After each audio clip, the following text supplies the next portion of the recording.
বিচাৰিছো এটা বিশেষ খবৰ কিয়নো কিছু মুহূৰ্তৰ পিছতে আৰম্ভ হ'ব ভাৰত আৰু শ্ৰীলংকাৰ মাজৰ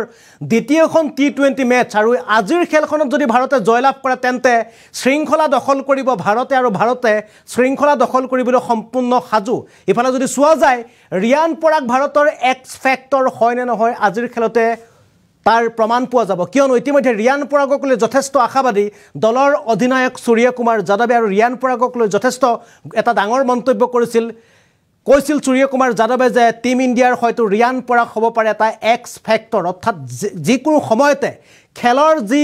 পৰিসংখ্যা আছে খেলৰ যি পৰিসংখ্যা এয়া সলনি কৰি দিয়াৰ সম্ভাৱনা বা সলনি কৰি দিব পৰা ক্ষমতা আছে ৰিয়ান পৰাগৰ আৰু এই মুহূৰ্তত জনাব বিচাৰিছো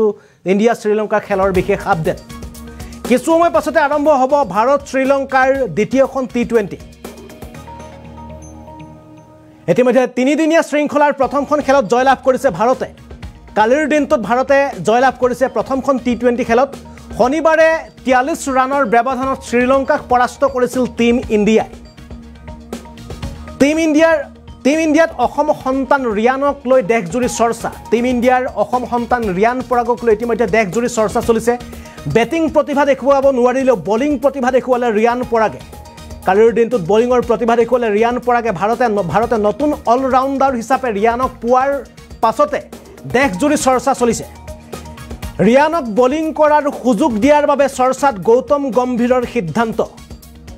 গৌতম গম্ভীৰে টিম ইণ্ডিয়াত ৰিয়ানক সুনীল নাৰিনৰ দৰে গঢ়িব বিচাৰিছে বুলি একাংশই চৰ্চা চলাইছে ৰিয়ান পৰাগৰ ওপৰত বিশ্বাস বৃদ্ধি পাইছে অধিনায়ক সূৰ্য কুমাৰ যাদৱৰ ৰিয়ান পৰাগৰ ওপৰত বিশ্বাস বৃদ্ধি পাইছে ৰিয়ানক লৈ কৰা সূৰ্য কুমাৰৰ মন্তব্য সূৰ্য কুমাৰ যাদৱে মন্তব্য কৰিছে ৰিয়ান পৰাগক লৈ সূৰ্য কুমাৰৰ মতে ৰিয়ান টিম ইণ্ডিয়াৰ এক্স ফেক্টৰ যিকোনো সময়তে প্ৰয়োজন অনুসৰি ৰিয়ানে সলনি কৰিব পৰা ক্ষমতা আছে খেলৰ সমীকৰণ আজি শ্ৰীলংকাক ভাৰতে পৰাস্ত কৰিলে শৃংখলা দখল কৰিব টিম ইণ্ডিয়াই অৰ্থাৎ তিনিদিনীয়া টি20 শৃংখলাৰ যদি দুখনকৈ খেলত ভাৰতে জয়লাভ কৰে তেন্তে জয়লাভ কৰিব শৃংখলা ভাৰতে আৰু কিছু সময় পাছতে আৰম্ভ হ'ব ভাৰত শ্ৰীলংকাৰ দ্বিতীয়খন টি20 মেচ আৰু আপোনালোকে কমেন্ট কৰিব পাৰে আজিৰ খেলখনত ৰিয়ানক লৈ আপোনালোকে কিমান আশাবাদী বা টিম ইণ্ডিয়াক লৈ আপোনালোকে কিমান আশাবাদী আপোনালোকে কমেন্ট কৰক আপোনালোকৰ কমেন্টসমূহ আমি লাইভত পঢ়িবলৈ চেষ্টা কৰিম আসলতে ৰিয়ান পৰাগক লৈ বা টিম ইণ্ডিয়াক লৈ বা নতুনকৈ অধিনায়ক হিচাপে হোৱা সূৰ্য কুমাৰ যাদৱ বা নতুন কোচ বা প্ৰশিক্ষক গৌতম গম্ভীৰৰ সিদ্ধান্তক লৈ আপোনালোকে কিমান আশাবাদী সেই সম্পৰ্কে আপোনালোকে কমেন্ট কৰক আপোনালোকৰ কমেন্ট আমি লাইভৰ জৰিয়তে জনাবলৈ চেষ্টা কৰিম আৰু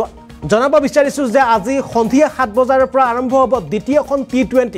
আৰু তিনিদিনীয়া টি20 শৃংখলাৰ বাবে ইতিমধ্যে শ্ৰীলংকাত গৈ উপস্থিত হৈছে টিম ইণ্ডিয়া আৰু ইয়াৰ পাছতে টিম ইণ্ডিয়াই খেলিব তিনিদিনীয়া ওডিআই অৰ্থাৎ ওৱান ডে শৃংখলা খেলিব শ্ৰীলংকাৰ বিৰুদ্ধে ইতিমধ্যে আজিৰ খেলখনত যদি শ্ৰীলংকাক পৰাস্ত কৰে ভাৰতে তেন্তে ভাৰতে শৃংখলা দখল কৰিব টিম ইণ্ডিয়াই শৃংখলা দখল কৰিব আৰু সকলোতকৈ ডাঙৰ কথা টিম ইণ্ডিয়াৰ ৰিয়ান পৰাগক লৈ চৰ্চা চলিছে বহুতে সমালোচনা কৰিছিল যে ৰিয়ান পৰাগক টিম ইণ্ডিয়াত লোৱাৰ কাৰণে কিয়নো জিম্বাবুৱে যি শৃংখলা আছিল জিম্বাবুৱেৰ শৃংখলাত ৰিয়ান পৰাগৰ যি খেল আছিল খেলক লৈ বহু ব্যক্তিয়ে সমালোচনা কৰিছিল ৰিয়ান পৰাগৰ খেলক লৈ বহু ব্যক্তিয়ে সমালোচনা কৰি থকাৰ মাজতে পুনৰ ৰিয়ান পৰাগক টিম ইণ্ডিয়াত শ্ৰীলংকা ভ্ৰমণৰ কাৰণে বা শ্ৰীলংকা সিৰিজৰ কাৰণে ৰিয়ানক পুনৰ নিৰ্বাচন কৰা হৈছিল বিচিচিআই ফালৰ পৰা আৰু তাৰ পাছতে ৰিয়ান পৰাগক সিলেকশ্যন কৰাক লৈ ৰিয়ান পৰাগক নিৰ্বাচন কৰাক লৈ বহু লোকে সমালোচনা কৰিছিল কিন্তু সেই সমালোচনাৰ উচিত প্ৰত্যুত্তৰ দিলে ৰিয়ান পৰাগে কালিৰ দিনটোত বেটেৰে অৰ্থাৎ বেটাৰ হিচাপে তেওঁ ভাল প্ৰদৰ্শন কৰিব নোৱাৰিলেও ৰিয়ান পৰাগ যে এগৰাকী অলৰাউণ্ডাৰ এগৰাকী ভাল বলাৰ সেয়া প্ৰমাণ কৰি দেখুৱালে কালিৰ দিনটোত কিয়নো কালিৰ দিনটোত ৰিয়ান পৰাগক গৌতম গম্ভীৰে এটা ছাৰপ্ৰাইজ পেক হিচাপে ব্যৱহাৰ কৰিছিল অৰ্থাৎ হঠাৎ গৌতম গম্ভীৰ আৰু সূৰ্য কুমাৰ যাদৱে কোনো নভবা কোনো নিচিন্তাকৈ হঠাৎ যিটো সময়ত সকলোতকৈ ডাঙৰ সিদ্ধান্ত আছিল টিম ইণ্ডিয়াৰ কাৰণে যিটো সময়ত শ্ৰীলংকাক ৰানৰ ব্যৱধান বা শ্ৰীলংকাক ৰান নিদিবৰ কাৰণে সকলোতকৈ ডাঙৰ সিদ্ধান্ত ল'ব লগা আছিল টিম ইণ্ডিয়াৰ আৰু সেই সময়তে ৰিয়ান পৰাগক নতুন বলাৰ হিচাপে প্ৰথমবাৰৰ কাৰণে আন্তঃৰাষ্ট্ৰীয় খেলত টিম ইণ্ডিয়াই প্ৰথমখন খেলতে অৰ্থাৎ প্ৰথমবাৰৰ কাৰণে তেওঁ বলিং কৰিবৰ কাৰণে সুযোগ দিছিল আৰু যিটো সময়ত টিম ইণ্ডিয়াৰ কাৰণে যথেষ্ট পৰিমাণে ৰানক বাধা দিয়াৰ ক্ষেত্ৰত যথেষ্ট পৰিমাণে প্ৰয়োজন হৈ পৰিছিল সেই সময়ত ৰিয়ান পৰাগক বলিং কৰিবলৈ দিয়াক লৈ বহু কেইগৰাকীয়ে হয়তো আশাহত হৈছিল কিন্তু এই আশাহতৰ বিপৰীতে ৰিয়ান পৰাগে মাত্ৰ 8 অভাৰ মাত্ৰ 8টা বল প্ৰথম অভাৰত ৰিয়ান পৰাগে মাত্ৰ মুঠ 8টা বলত ৰিয়ান পৰাগে মাত্ৰ 5 ৰান দিয়ে আৰু 5 ৰানৰ ব্যৱধানত ৰিয়ান পৰাগে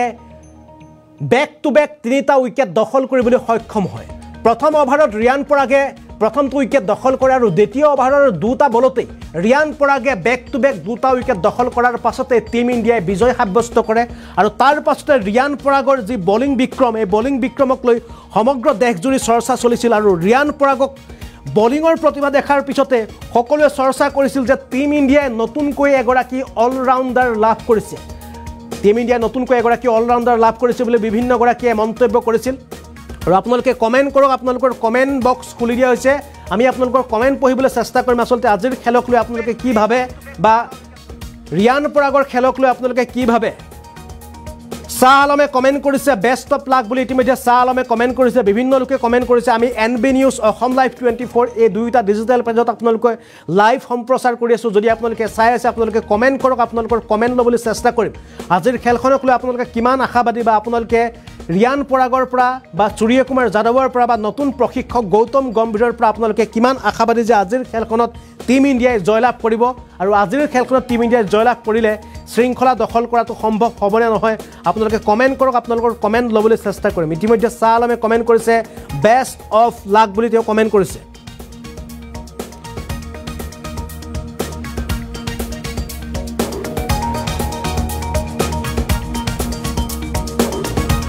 আৰু বিভিন্ন গৰাকীয়ে কমেন্ট কৰিবলৈ আৰম্ভ কৰিছে আপোনালোকৰ কমেন্ট পঢ়িবলৈ চেষ্টা কৰিম ইতিমধ্যে আজি টিম ইণ্ডিয়াৰ শ্ৰীলংকাৰ বিৰুদ্ধে দ্বিতীয়খন খেল টিম ইণ্ডিয়াৰ আৰু দ্বিতীয়খন খেলত যদি টিম ইণ্ডিয়া আজি যদি বলিং বিক্ৰম আৰু বেটিং বিক্ৰম দুইটা দিশতে ইণ্ডিয়াই আজি দেখুৱাব লাগিব নিজৰ প্ৰতিভা ইতিমধ্যে কালিৰ খেলখনত ইণ্ডিয়াই যি বেটিং বিক্ৰম দেখুৱাইছিল য়শস্বী জয়সৱালৰ পৰা আৰম্ভ কৰি সূৰ্য কুমাৰ যাদৱে যি অধিনায়কত্বৰ যি খেল খেলিছিল সেই খেলৰ পিছতে দেশজুৰি চৰ্চা চলিছে টিম ইণ্ডিয়াৰ বেটিং বিক্ৰমক লৈ কিয়নো প্ৰথমবাৰৰ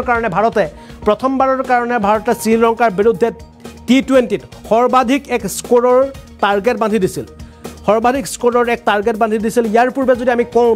ইণ্ডিয়া আৰু শ্ৰীলংকাৰ মাজত মুঠ টি20 খেল হৈছে 30খন আৰু টি20 খেলৰ এই 30খনৰ ভিতৰত ইতিমধ্যে ভাৰতে 20খন খেলত জয়লাভ কৰাৰ বিপৰীতে শ্ৰীলংকাই মাত্ৰ 9খন খেলত জয়লাভ কৰিছে আৰু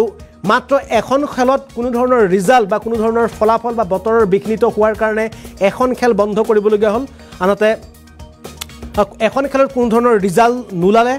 আনহাতে এখন খেল বন্ধ কৰিবলগীয়া হ'ল কোনো খেল বন্ধ কৰিবলগীয়া হোৱা নাই অৰ্থাৎ 30খন খেলৰ ভিতৰত 20খন টিম ইণ্ডিয়াই জিকিছে 9খন শ্ৰীলংকাই জিকিছে আৰু এখন খেলৰ কোনো ধৰণৰ ৰিজাল্ট ওলোৱা নাই আৰু ইয়াৰ পৰা যদি চোৱা যায় তেন্তে ইণ্ডিয়া আৰু শ্ৰীলংকাৰ মাজত অনুষ্ঠিত হোৱা সৰ্বাধিক খেলত ইণ্ডিয়াই সৰ্বাধিক খেলত জয়লাভ কৰিছে আৰু ইতিমধ্যে শাহিদুল ইছলামে কমেন্ট কৰিছে গুড জব বুলি কমেন্ট কৰিছে আনিছুৰ জামানে কমেন্ট কৰিছে কংগ্ৰেচুলেশ্যন টিম ইণ্ডিয়া বুলি তেওঁ উল্লেখ কৰিছে আনিছুৰ জামান চৌধুৰীয়ে পুনৰ কমেন্ট কৰিছে কংগ্ৰেচুলেশ্যন টিম ইণ্ডিয়া বুলি তেওঁ কমেন্ট কৰিছে বিভিন্ন গৰাকীয়ে কমেন্ট কৰা ষ্টাৰ্ট কৰিছে আমি আপোনালোকৰ কমেন্টসমূহ লাইভত পঢ়িবলৈ চেষ্টা কৰিম আসলতে আজিৰ খেলখনক লৈ আপোনালোকে কিমান আশাবাদী ৰিয়ান পৰাগৰ খেলক লৈ আজি আপোনালোকে কিমান আশাবাদী সেই সম্পৰ্কে কমেন্ট কৰক আপোনালোকৰ কমেন্ট পঢ়িবলৈ আমি চেষ্টা কৰিম লাইভত